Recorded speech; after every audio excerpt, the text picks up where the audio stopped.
Boulder has probably been one of the most controversial cities in Colorado since, as far as I can remember. What we're going to do is we're going to cover everything that you must know if you plan on calling Boulder, Colorado your next home. All right, let's go.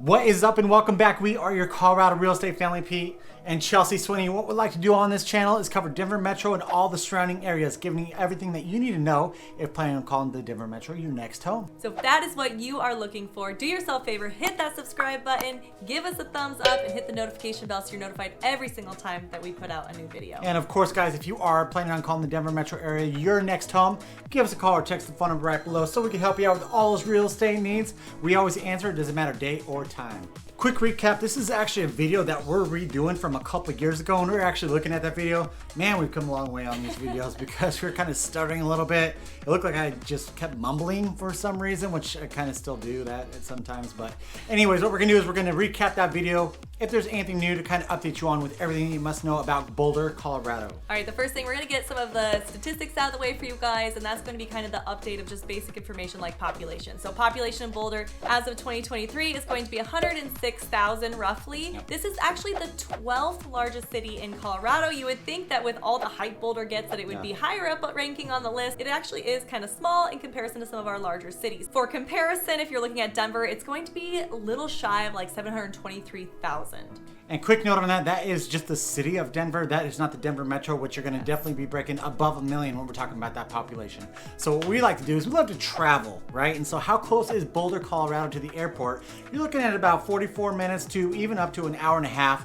What we did is we estimated that from a place called Rome to Rio, I believe. I'm new to it. It's super cool. I'm trying to quote it as best I can, but yeah, I've never heard of it before. Yeah, it's super cool, guys. It'll pretty much tell you anywhere that you want to go, and it give you all the different routes to take. So if there's a bus available, if there's a train available, whatever it may be, it pretty much, like Peter said, though, it does range from 44 minutes just driving, taking the toll over to the airport, all the way to taking a bus and having multiple stops. But it is a nice way to see different ways to commute.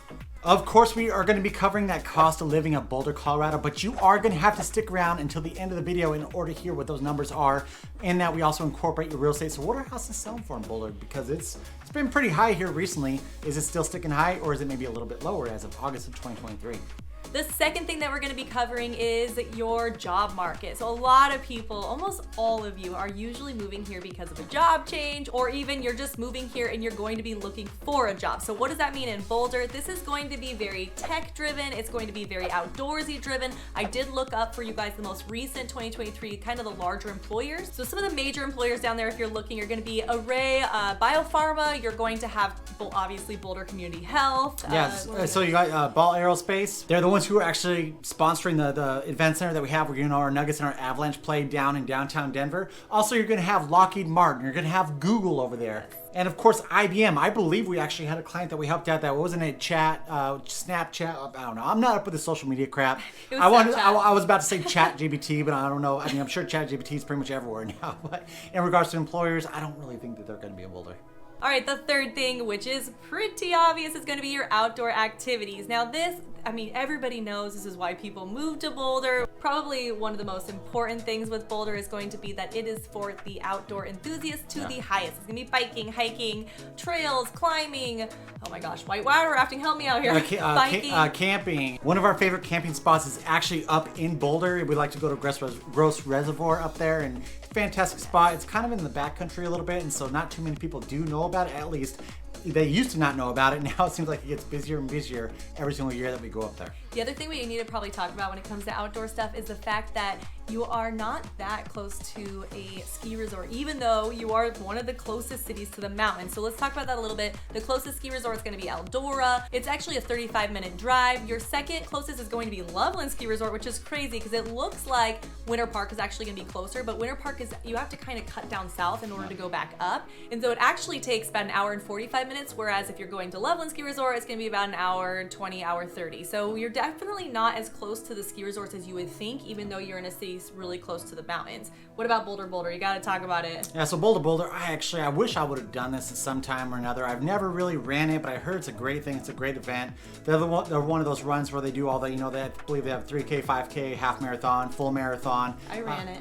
Oh, Chelsea ran. I ran the 5K because that's as far as I ran. I know that there used to be this huge thing growing up that there's a guy who used to do the entire, I don't know how much of it he used to do, walking on his hands. Not sure if that's still a thing or not, but I remember growing up as a kid, we used to always talk about the guy who used to walk on his hands to complete the Boulder. Yeah, the Boulder too, just so you know, if you are planning on moving here, this brings in, so in 2023, it brought in 40,000 participants, 70,000 spectators. Okay, so this is huge. This is just one of the events that Boulder hosts, but there are events, I would say, every weekend, whether it is in the summertime and you have all of the runs and outdoor things there, versus going wintertime and kind of seeing a little bit more of the winter sports. Boulder is going to have something for everyone. The fifth thing that we're going to be talking about in regards to Boulder is your weather that you're having up there. In all of our cities that are pretty much along the front range, they are going to have a little bit more extreme weather as compared to those that are a little bit more on the plains, Denver Metro and all the areas out there, Thornton, we're talking Aurora, all these stuff. It's not going to be as extreme, so you might get a little bit more wind, you might get a little bit more snow, rain. Actually, Boulder is, a little bit ago, I think probably about 5 years ago, they had these huge mudslides up there. They also sometimes have those wildfires since they are so close into those mountains. All right, but let me just break it down for you so you can kind of get the trend, right? December through February, you're going to kind of be in the mid 40s. Then you're going to go to the 50s for March. April, you're going to get in the 60s, and then you're going to have kind of our summer season where it'll range kind of in the 70s and 80s, sometimes those high 90 days we see in July and August, and then it tapers back off into our fall, going back into December. And it's honestly, when I was looking up all of the trends, guys, the best way to say it is that you pretty much go up every 10 degrees through the seasons through summer, and then it tapers back off. Now at nighttime, the cool thing about Colorado is that we get those really nice cooler nights. So those are going to be for walking and all of that. You could just take 20 to 30 degrees off in each of the seasons, and that's usually where you get your lows for the nighttime. All in all, we have 4 beautiful seasons, and you're going to see them all in Boulder, especially because it's nestled up into the foothills, so you're going to see a lot of changing trees. The sixth thing that we're going to be discussing is the altitude, and this is a thing, guys. Even in Denver Metro anyways, it's like we're known as the mile-high city, and so a lot of people who are coming from sea level, they do have some of that altitude sickness. They do struggle with the altitude a little bit. The sun is more extreme up here as compared to somewhere that is sea level, but Boulder is a little bit higher. It's 5,420 feet above sea level, where Denver, you get your 5,280. That's why you have all these restaurants, 5,280 this and that, or whatever. Lots of businesses. Yeah, 5,280 everything. Exactly. So definitely expect that higher altitude if you are coming from sea level. However, we do need to discuss a myth, because a lot of people, when hearing about Boulder, especially coming from further away states, they think that Boulder is in the mountains, and that's not necessarily true. Majority of Boulder and where all the happenings are actually in our foothills, kind of nestled up into the to the mountains, where a lot of people think they are in the mountains. So what does that mean in comparison to, say, when you're traveling to like Vail? The altitude in Vail is actually 8,150, so this is considerably less than, say, our mountain town. So a lot of people, because Boulder's like the mountain town, they think that you're going to be that high in elevation. Yes, you're higher than, say, our city of Denver, but you are not going to be anything like if you're traveling up into the mountains. So it is a good place for people who may have altitude sickness or may, have oxygen requirements or things like that. We have a lot of retirees go to Boulder because they get the best of both worlds, where they don't have such a high elevation, say, like our mountains, but they are still kind of nestled into those beautiful landscapes. The seventh thing that we're going to be talking about in regards to Boulder is the transportation that is over in Boulder, Colorado. Okay, we all know Boulder, Colorado is the biking. This is like what they're known for, and people do bike, run a lot of places in Boulder because of the accessibility of the city being smaller and having everything pretty central. Of course, they also have buses, and then if you are traveling within kind of the inner city of Boulder, you can drive around, and it is also going to be, everything's going to be pretty much within 30 minutes. Yeah, so one thing to note on this, because we are always talking about our commuter rail, or what we always call it is the light rail station. They do not have one up there yet. I know, I'm pretty sure that there's plans, there is going to be a station going up there. That station's pretty much going to be going up 36 up into Boulder, but as of now, they do not have that, so they have a bus called the Flatiron Flyer. That is what's going to get you to Boulder from pretty much all those northern Denver metro cities all the way down into Denver.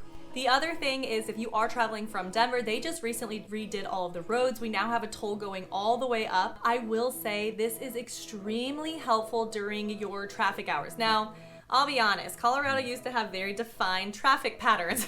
We do not anymore. A lot more people than ever are working remote, or they're doing kind of this hybrid job where they're only going in certain days, which has really helped with our growth, not overpopulating the roads. But having this extra toll lane, let me tell you, it makes a difference. Yep. The eighth thing that we're going to be talking about in regards to Boulder is the education. I will give you a quick note on that. So Boulder, the Boulder Valley School District, I don't know. Anyways, it's Boulder Valley. A lot of people want to take advantage of it in and around Boulder because it, essentially, there's portions of Broomfield where people can live in Broomfield and still take advantage of that great school system. I believe it's rated an A, but that's actually not what we're talking about when we talk about education within Boulder. Yeah, we are talking about home of the Buffs, okay? Now, we cannot talk too much about this because, let's be honest, Peter and I did not go to CU for school. I almost did. Yeah, that's true. He almost did. He actually ended up... But then I got deployed to Iowa. Anyways, but this is going to... If you live in Boulder and you're not a CU Buffs fan, like, you better just jump on the wagon now because this is going to be screaming college town in your face, like college football. And so if this is something that you are interested in, you're going to get a lot of it. Even whether you go there or not, you're going to see it everywhere. Well, and apparently we're supposed to be super great. They just got Deion Sanders up there as their head coach. There's been a lot of controversy around that as well too, but apparently he came in and I think he beat one of the Texas teams and it was their favorite to lose or something like that. Looks like they might be doing some good stuff over there. I personally don't follow college football. I'm more of a major sports kind of guy, but let's just kind of see what happens. I'm sure the CU Buffs fans are pretty excited about that. I saw a lot of stuff on my Facebook about people like screaming, super excited how they won and all that. And so if you are in Boulder, it might be something you want to jump on and be that bandwagon person for the CU Buffs. The ninth thing that we're going to cover is it's sustainable living. Now, we've talked about this a lot. If you heard Peter and I, yes, they do have kind of the, how do I say this? They definitely have like the hippie vibe. Like, that's the vibe in Boulder. And that is because Boulder takes it very seriously to be very eco-friendly and all of that. You can go look it up yourself. If you go on the county website, they have an entire, I'll pop up a little visual right here. They have all of these different projects that they're working on to have this sustainability. All of these are sustainability projects. They have a specific website. You go check it out because if anyone's gonna do it, it is Boulder. When I was looking into some of the Boulder stuff, because I wanted to, talk about the fact that Boulder's not actually in the mountains and some of the myths that people get with Boulder, the one thing I thought was really funny is it said we're all hippies, true or false.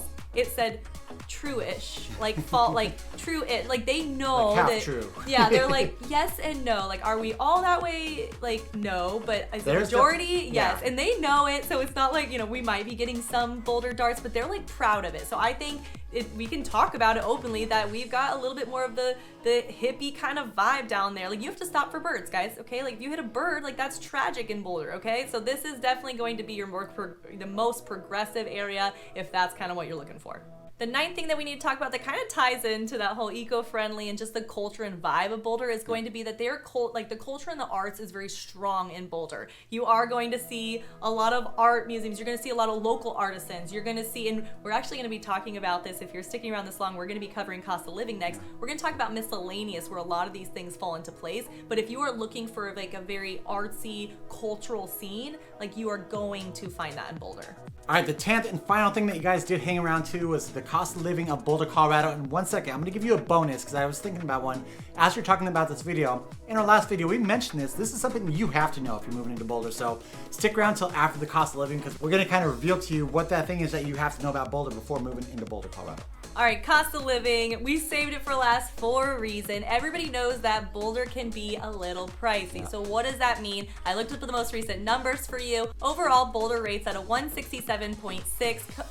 Colorado as a whole is already 120. Yeah. We are always comparing this to the national average of 100. Anything above is going to be more expensive. Anything less is going to be less expensive. And obviously, Boulder's at 167.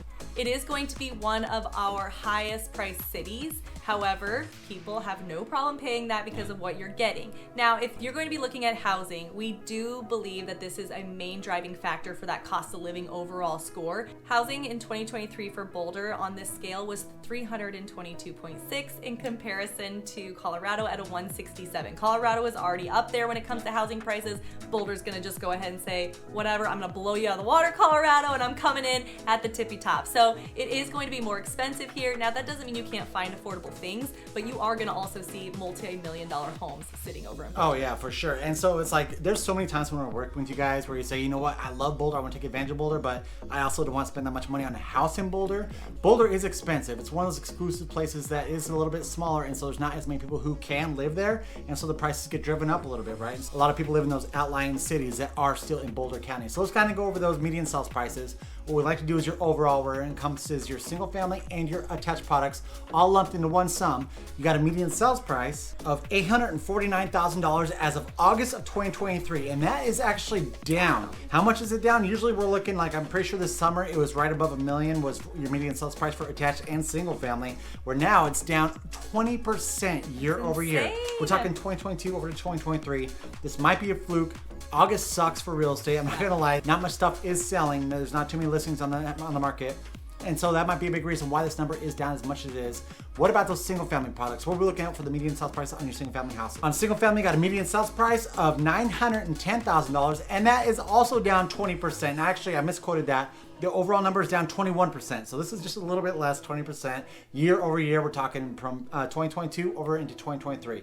Now let's look at your attached products. You're talking about your condos, townhouses, and row homes. You got a median sales price of $515,000, and that is actually up 7.29%. One big reason for that, guess what? Interest rates are up. Everyone knows that interest rates are up. That might be moving a lot of people who are originally like in that single family product down into your attached products. So they are looking more for that townhouse or row home style house, as opposed to the single family they're looking at before, because the interest rates are so crazy right now. And so I think that what we're seeing in a lot of these cities, we're seeing this trend that's similar, where a lot of these attached products are going up, and it's just because you have a little bit more competition there, since your single family are being outpriced a little bit because of those interest rates. And although we are seeing prices for housing going down, that is not the same trend that we're seeing for rentals. We are still seeing rentals pretty high in Boulder. It makes it very hard for people to find an affordable rent. It also is because it's a college town, so a lot of the rentals are going to be, you know, maybe second year students going all the way up that are no longer staying on campus and can find a more affordable place by either bunking up together in a house or just a more affordable house living on their own than on campus. So it is kind of hard to find affordable rent, and is not trending the same as real estate. All right, that bonus one that you guys did stick around to is we have to talk about the Boulder bubble. And this has been a thing ever since I was a young little kid, a young little lad. Boulder has this bubble.